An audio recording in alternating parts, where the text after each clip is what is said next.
Saudara sekalian yang terkasih, hari ini, hari Kamis, kita diundang untuk merenungkan bahwa dalam diri Yesus semua menjadi baru.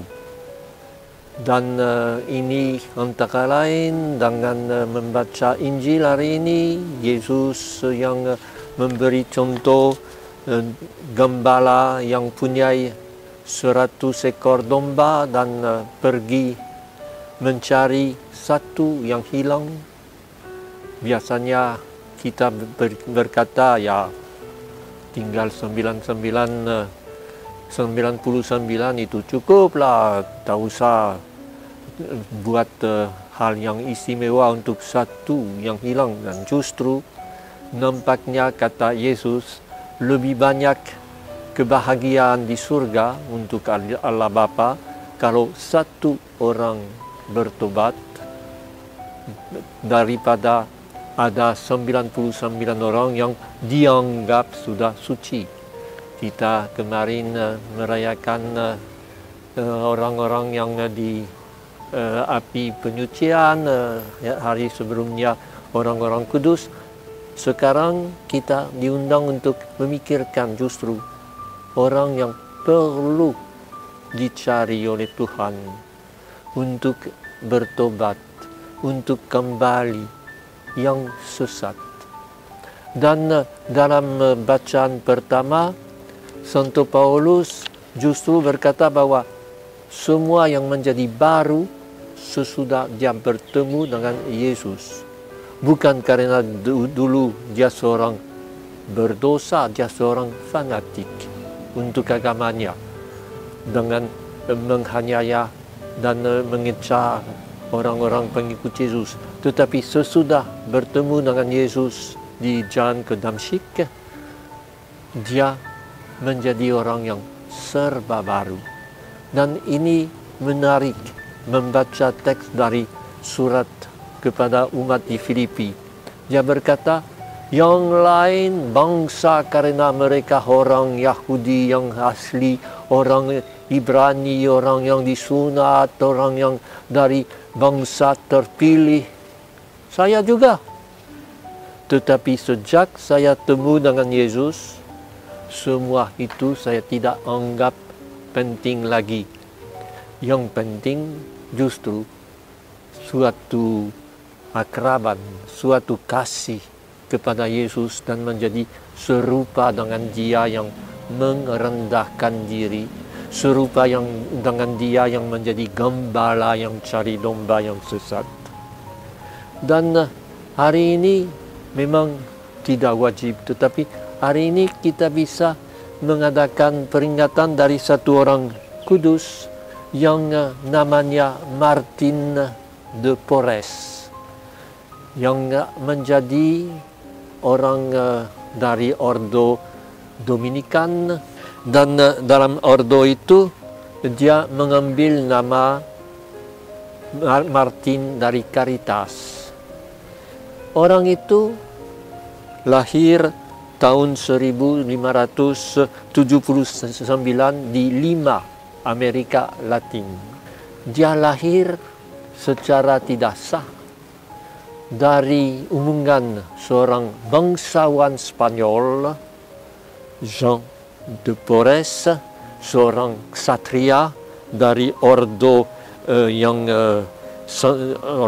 besar ini di zaman itu, ordo Dalgatara, dan mamanya seorang budak kulit hitam yang sudah bebas, dan namanya Ana Velasquez.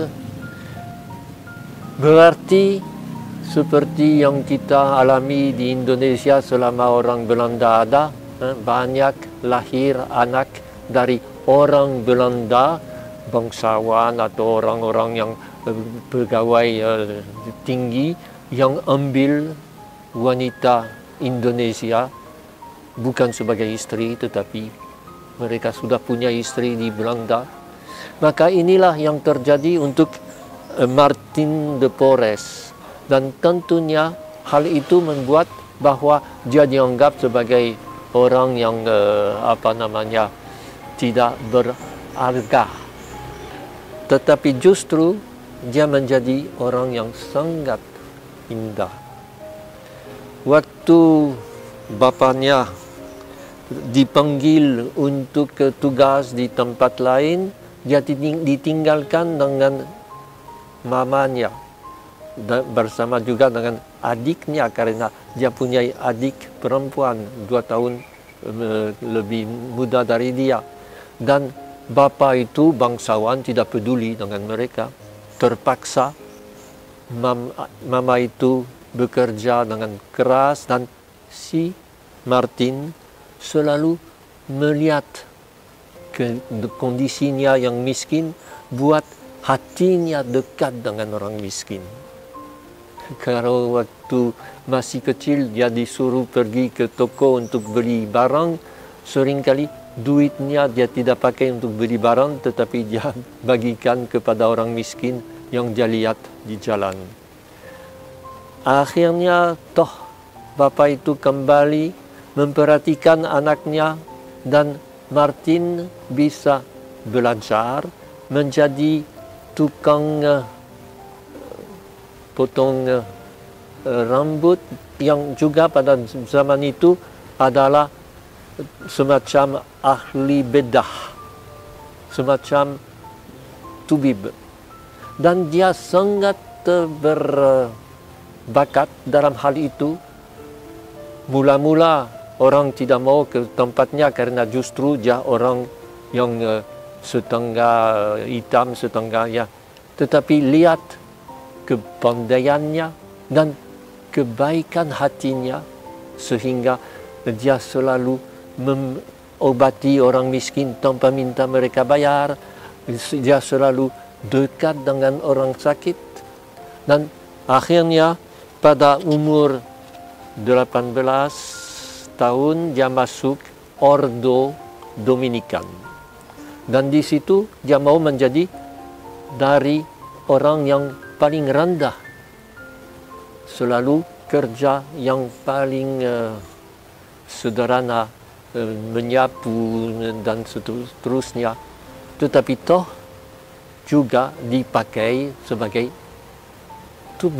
tabib untuk orang Dominikan yang sakit, dan sangat disukai oleh konfrator-konfratornya karena dia selalu rahmat tamah, lemah lembut. Dan dia juga sama, waktu makan dengan konfrator itu, habis makan dia kumpulkan yang sisa makanan dan pergi bagikannya kepada orang miskin. Dia juga memperhatikan orang-orang yatim piatu yang miskin, yang tidak diperhatikan banyak waktu itu di tempatnya. Dan dia usaha membuat suatu sekolah untuk mereka, supaya mereka bisa dapat kerja dan bisa nanti tidak menjadi pengemis, tetapi bisa hidup sungguh-sungguh dari kerja mereka. Itulah yang membuat dia yang selalu juga berdoa, bisa kalau tidak ada kerja lain di depan Sakramen Maha Kudus, malam dia berdoa, dia berpuasa dan lain-lain. Orang itu sangat sederhana sebenarnya, tetapi menjadi seorang kudus yang luar biasa. Dia meninggal pada 3 November 1639 dari penyakit, dan dia dijadikan kudus atau dinyatakan sebagai kudus oleh Yohanes 23, yang waktu itu justru berkata bahwa Martin de Porres adalah orang kudus yang melindungi semua karya sosial. Untuk kita Vincentian, kita tidak mau berkata bahwa dia dari Kewin atau keluarga Vincentian tentunya, tetapi dia sangat dekat dengan semua yang Santo Vincentius buat. Dan zamannya sama juga, abad ke-17 di Amerika Latin, Vincentius di Prancis, tetapi selalu ada yang sama. Temu dengan Yesus berarti lain hidupnya, tidak lagi semua nilai-nilai duniawi, tetapi kasih seperti gembala yang mencari domba yang sesat. Mari kita berdoa. Allah Bapa, sumber hidup baru, Engkau membarui dunia dengan sabda dan karya putramu. Semoga pengenalan kami akan Yesus menjadi harta kekayaan rohani yang dapat kami bagikan kepada semua orang demi Kristus Tuhan kami. Amin. Aku